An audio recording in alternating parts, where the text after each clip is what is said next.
প্রবাসীদের যে সমস্যাগুলো এই ভোটের ব্যাপারে এবং আপনাদের এই সমস্যাগুলো আমরা তুলে ধরছি, যেখানে যেটা দরকার ওনারা সেটা করতেছে এবং ডক্টর মোহাম্মদ ইউনূস সরকার আপনাদের জন্য অনেক পদক্ষেপ নিয়েছে যা প্রশংসনীয়, এটা সবাই আপনারা জানেন। আগের মতো কিন্তু এখন হয়রানি এয়ারপোর্টে নাই, এটা নাই, অনেকটা যেটা বাস্তব সত্য অনেকটা কমছে, আরও কমবে। নূতন এয়ারপোর্টটা যদি আপনার 1 মাস, শুনছি যে জুনেই হবে, উদ্বোধন হবে, যে ওইটা যদি হয় তা অনেকটা লাভ হয়ে যাবে, জায়গাগুলোই হইল।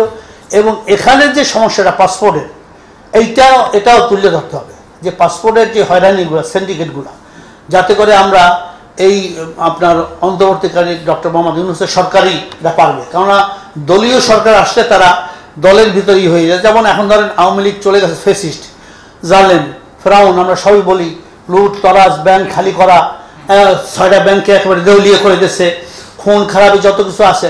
আমরা বলছি, আপনারা সবসময় শুনতে আছেন যে আমরা নির্বাচনে যাব সংস্কারের পরে, পরিপূর্ণ প্রয়োজনীয় সংস্কারগুলো করতেই হবে। নির্বাচন কমিশনের সংস্কার থেকে শুরু করে প্রশাসনে, আপনার পুলিশ থেকে শুরু করে সব জায়গায় আমাদের সংস্কার করতে হবে। এরপরে আমরা বলছি যে এই ফ্যাসিস্ট আওয়ামী লীগ হাসিনা সরকার যে ছাত্র জনতাকে খুন করছে, প্রায় 1500 মতো খুন করছে, আর প্রায় 40,000-এর মতো যারা আহত হয়েছে, চোখ নাই, হাত নাই, পাও নাই, এরকমের, তাদের বিচার না করা পর্যন্ত আমরা সবাই এই নির্বাচনে যাওয়ার ব্যাপারে আমরা আপত্তি করছি যে আমরা যাব না। কিন্তু একটাই শুধু দল, আপনারা সবাই জানেন, আমার সাংবাদিক বন্ধুও জানে, যে সেটা হচ্ছে বিএনপি। তারা ক্ষমতা যাওয়ার জন্য পাগল হয়ে গেছে, নির্বাচন দাও, আবার আমরা চুরি করবো। তো যেই কথাটা যেই দাও সেই করবো। এখন আপনার ওই আওয়ামী লীগ গেছে যেখানে যেখানে চাঁদাবাজি স্টানে করতো, টেন্ডারবাজি, আপনার বাজার, সব জায়গায় এখন কারা, সব বিএনপি। এটা আমরা সব ভালো জানেন। মির্জা ফখরুল ইসলাম আলমগীর এবং বুলু ভাই হচ্ছে ভাইস প্রেসিডেন্ট, আর সে হচ্ছে আপনার মহাসচিব। ওনারা আমাদের অফিসে আসছিল, আমরা জানেন না, তখন আমি ছিলাম ডাইনে, এদিকে আমাদের আমির, আমরা সবাই কথা বলছি। আমরা বলছি যে আপনারা তো সেই আগের চরিত্র করতে পারেন নাই, শুদ্ধ দিতে পারেন নাই। এমনকি আমাদের আমির বলল যে ঠাকুরগাঁয়ে আমি গেছি আপনার এলাকায়, সেখানেও আমরা লোকেরা চাঁদাবাজি করতে এসেছি। তো প্রায় আপনার কাছে 2000 আমরা কি করছি, বহিষ্কার করছি। কিন্তু কই, আমরা বাস্তবে তো কিছু দেখি না, সব জায়গায় চাঁদাবাজি, সব জায়গায়। যেমন আমার যে সিট, আমি যেটা ঢাকায় গতবারও দাঁড়াইছি, আগেও ঢাকা শ্যামপুর, কদমতলী, ঢাকা 4, ওই এলাকা আমাদের লোকজন সবচেয়ে বেশি, সবচেয়ে মসজিদ মাদ্রাসা এটি সবচেয়ে। গতবারই কিন্তু আমি হয়ে গেছিলাম, কিন্তু ওই যে তারা দিনের রাত্রে কাটিয়ে নিয়ে গেছে। এইগুলা সব বললাম যে আপনার সেই চরিত্র পাল্টান, তাহলে সব হবে। একবার ডাইরেক্ট এইবার আমরা দেখছি যে নামাজ তো পড়েই না, ওই নামাজ পড়ে দিয়ে দিয়ে একসাথে খাইছে না, খুব আন্তরিক। আমরা ভদ্রভাবে সুন্দরভাবে একজন মেহমান গেলে তাকে তো অবশ্যই আপ্যায়ন করতে হবে। সেইভাবে তাদেরকে বলছি। 10টা দফা ছিল, 10টা দফা আপনারা জানেন। সেখানে বলছে যে ইসলামী শরিয়া বিরোধী কোনো তারা কার্যকলাপ করবে না, ইসলাম বিরোধী, এগুলো আমরা যতদূর পারছি তাদের থেকে দিয়েছি, আদায় করছি। তারপরে দেখেন 5টা ইসলামী দল নিয়ে আমরা বসছি।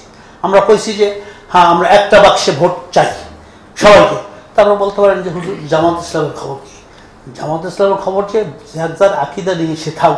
এখন মুফতি তাকি ওসমানের যে থিওরি, আর অন্যান্য যারা আছে নদী সাহেবের থিওরি, যে আমরা বৃহত্তম স্বার্থে ছোট্ট ক্ষুদ্র ছাত্র ত্যাগ করে আমরা এক হব, কেননা যে নিয়ে থাকুক, কিন্তু নির্বাচনে আমরা ঐক্যবদ্ধভাবে একটা বাক্স দিতে চাই প্রত্যেকটা সেন্টারে। এই জন্য আপনাদেরকে বলতেছি, আমরা করব নির্বাচনী সমঝোতা। শব্দটা বুঝছেন? অনেকে কিন্তু বলে হুজুর কিভাবে একেবারে ইসলামী জামাতের সাথেই করেন, যে আমাদের আমির মরহুম পিসাব কই গেছে ওটা ইসলামী দল না। আরে ভাই, আমরা সেখানেই আছি। পিসাব যা বলছে তো বলছে, সেটা তো আমরা অস্বীকার করি নাই। কিন্তু এখন যদি আপনি এই মুহূর্তে যদি ঐক্যবদ্ধ না হয়, একটা বাক্স না দেন, তাহলে তো আবার সেই বিএনপি আসতেছে। কথাটা বুঝছেন? রাজনীতি কিন্তু খুব কৌশল। উদুলা সাবিল রাব্বিকা বিল হিকমাতি ওয়াল মাউইজাতিল হাসানা ওয়াজাদিলহুম বিল্লাতি হিয়া আহসান। আল্লাহ নিজে ব্যাপারটা কৌশলে কাজ করে। আর অন্য আরবিতে একটা কথা আছে, আল হারবু খেদা, মানে যুদ্ধের ময়দানে ধোঁকাবাজি করা জায়েজ আছে।